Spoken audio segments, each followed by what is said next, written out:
Salut tout le monde, c'est Baptiste, j'espère que vous allez très bien. Si vous ne me connaissez pas, je suis un web designer et un consultant SEO spécialisé dans WordPress.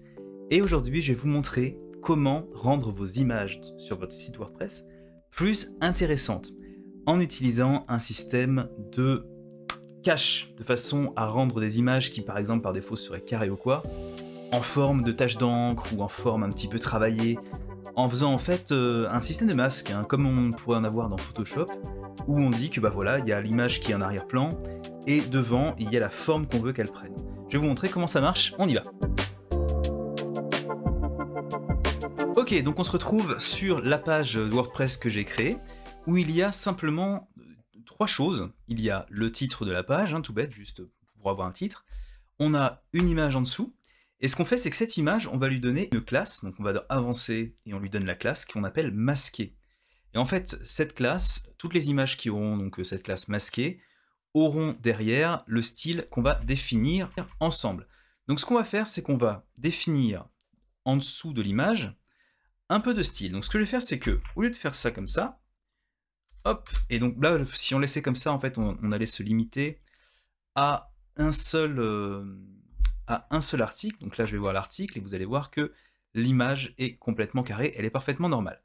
Ce qui se passe, c'est que je vais aller dans personnaliser et on va ajouter du CSS. CSS additionnel, fermé. Et donc ce que je fais, c'est que, hop, j'enlève les balises de style. On va donc dire que la classe masquée, les images qui sont dans la classe masquée, on leur met un WebKit masque image qui est réglé sur URL. Et cette URL-là, ça va être notre masque. Donc, comment est-ce que ça se passe? Ce qu'on donne en fait ici, c'est soit une image SVG, soit une image PNG. L'important étant qu'elle ait un fond transparent. Donc là, typiquement, en fait, ce qui se passe, c'est que cette image-là, si je l'ouvre dans un nouvel onglet, vous allez voir qu'en fait, c'est simplement une image, une tache noire sur un fond transparent, en fait. Alors, comment créer un truc comme ça? Bah, vous avez plein d'options. Moi, personnellement, j'utilise un logiciel qui s'appelle Affinity Photo. Ce que je fais, c'est que simplement, on va le refaire ensemble. Je ferme ça. Oui, non, on n'enregistre pas. Je vais faire fichier, un nouveau fichier. Je vais prendre une image. Alors, on peut le faire aussi dans Photoshop ou dans d'autres images dans d'autres logiciels qui permettent de faire ce genre de truc. On peut même télécharger directement des PNG sur Internet qui nous plaisent. Donc, ce que je vais faire, c'est que je vais prendre 500 par 500. Idéalement, il faut faire pile poil la taille qu'on veut par rapport à l'image qu'on va utiliser sur le site. Mais donc moi je vais faire ça 500 par 500. Arrière-plan transparent, je coche, créer. Et là après, bah, on peut créer ce qu'on veut. Alors là, typiquement, j'ai fait une explosion tout à l'heure avec ça. Mais si je veux aller dans un truc un peu plus basique, et que je vais aller dans, je sais pas moi, est-ce qu'il n'y a pas aquarelle? Voilà, ici, j'ai aquarelle. Je peux aller prendre ça. Je vais mettre un petit coup de pinceau. Alors on va peut-être pas utiliser celui-là, on va utiliser celui-là.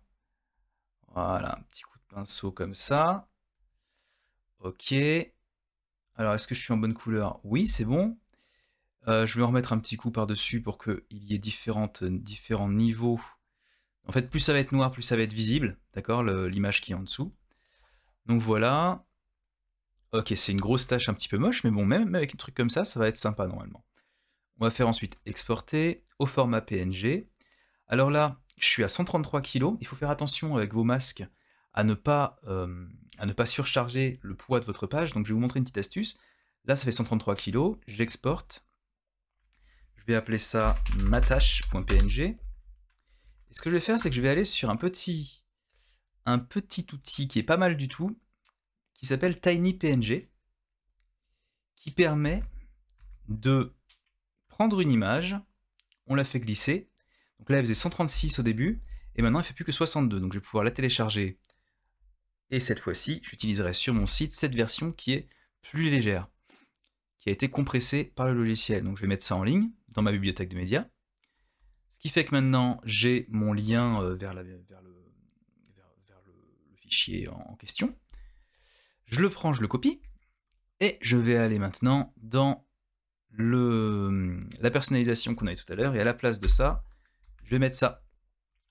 Et voilà, comme vous voyez, on a réussi à faire ça assez facilement. Alors comme vous voyez, là, j'ai pris un masque qui est en format carré, alors que mon image par défaut, attendez, si j'enlève ça, toc toc toc, on va enlever ça, mon image par défaut est rectangulaire. Du coup, ce qui se passe, c'est que vous voyez, tout ce côté-là de l'image n'apparaît pas.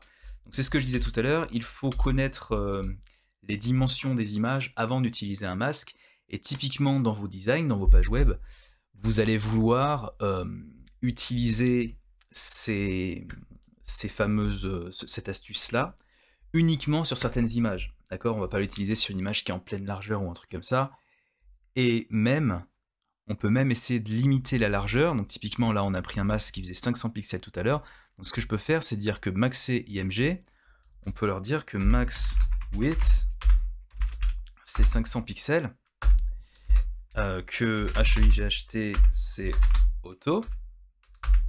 On peut même mettre 500 pixels de hauteur de base. Comme ça, c'est toujours 500 pixels.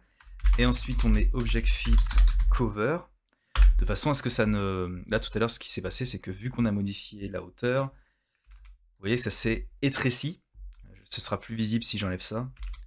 Voilà, ça s'est étréci, et même si je continue de ce côté-là, ça s'étrécit encore plus, vous voyez. Pour éviter que ça se fasse ça, on fait Object Fit Cover. Alors maintenant, je vais vous parler juste vite fait des... Là, on a vu WebKit, Mask Image URL. Il nous reste quand même Mask Size et Mask Repeat, dont on peut parler. Donc, ce qui se passe, c'est que si on enlève ça, vous allez voir... Alors, on va aussi enlever tout ce qu'on a fait avant. Tout ce qu'on a fait là.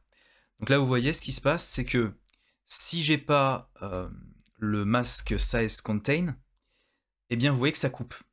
Ok? Et si je n'ai pas le Mask Repeat No Repeat, ce qui se passe, c'est que ça va se répéter indéfiniment le masque. Donc moi, ça ne m'intéresse pas. Du coup, ce que je veux, c'est que le masque, on le voit entièrement dans l'image. Et je veux aussi pas que ça se répète. Donc, j'enlève ça. Et après, j'ajuste un petit peu la taille de mes images comme je veux. Voilà, rien ne m'oblige à faire ça. Je peux aussi décider de faire des images plus petites pour ça. Et en fait, moi, c'est même ce que je vous recommande. Les images qui sont comme ça, c'est vraiment des images pour apporter un petit peu de style. Et l'objectif, c'est que ce soit pas trop lourd non plus. Donc plus un masque sera léger, plus ce sera simple à utiliser. Donc là, typiquement, vous voyez, si je remplace cette image par une image plus sympa, genre celle-là avec les petits gâteaux, mettre à jour, actualiser. Hop, et ça c'est très très fort pour votre site internet, ça vous permet de vraiment mettre un petit peu de cachet, et vous avez vu, vous pouvez vraiment faire le vôtre. Moi j'en ai préparé un petit peu en amont, j'ai testé deux trois autres réalisations de tâches, et donc typiquement, si je retourne ici, si je retourne sur personnaliser, vous allez voir, on va en tester plusieurs ensemble vite fait, avant de clôturer la vidéo. Vous pouvez aussi utiliser du SVG. Typiquement, là, vous voyez celui-là, c'est un truc en SVG. L'intérêt d'utiliser un truc en SVG, vous voyez que à partir du moment où vous faites des formes géométriques, ça va être très très très très léger. Là, vous voyez, ça fait même pas 1 kilo-octet. Donc là, si je prends ça et que je fais copier, je remplace l'URL ici, boum. Vous voyez un petit peu comment ça se fait. Je vais remettre sur du 500 pixels. Vous voyez un petit peu ce que ça rend, c'est quand même vachement sympa. Ça permet de faire des trucs assez rigolos. Et en SVG, on a vraiment la main sur les formes. Là, je vais rouvrir ça. Si j'ai envie, avec un logiciel qui permet de bidouiller le SVG, je peux aller prendre les différentes formes et aller les modifier comme je veux.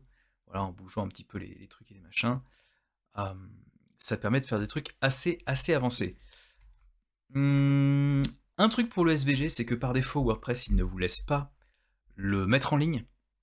Donc il faut installer un petit plugin, je vous montre vite fait.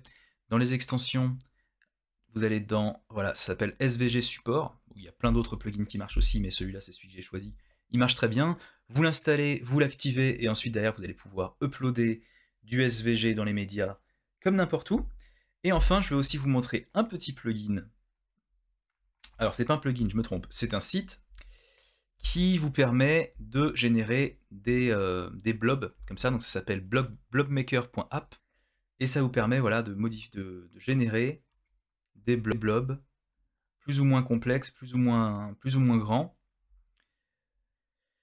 plus ou moins compliqués. Vous voyez que je peux faire des trucs des formes qui sont vraiment pétées, ou alors des formes qui sont vraiment très simples. Donc là voilà, ensuite vous le téléchargez, blobtest.svg, Et vous allez voir que donc, si je retourne dans mes images, blobtest.svg, il devrait être dans le coin là, voilà, ici, il fait que 562 octets. Je ne sais pas si vous vous rendez compte, c'est ridicule, c'est vraiment très petit. Et donc pour l'utiliser, tout ce que j'ai à faire maintenant que j'ai le plugin, je le prends, je le fais glisser, ça l'upload. Alors après là, vous voyez qu'il a un peu beaucoup de marge à mon goût, donc ce que je vais faire, c'est que je vais faire modifier l'image. Je vais recadrer tout ça. Ah merde, je peux pas recadrer ça sur SVG, c'est vrai. Est-ce que je peux le faire à l'ancienne? Non, non, je peux pas. Bon, tant pis, on va l'utiliser comme ça pour l'instant. Ce sera peut-être dans un prochain tuto que je ferai ça.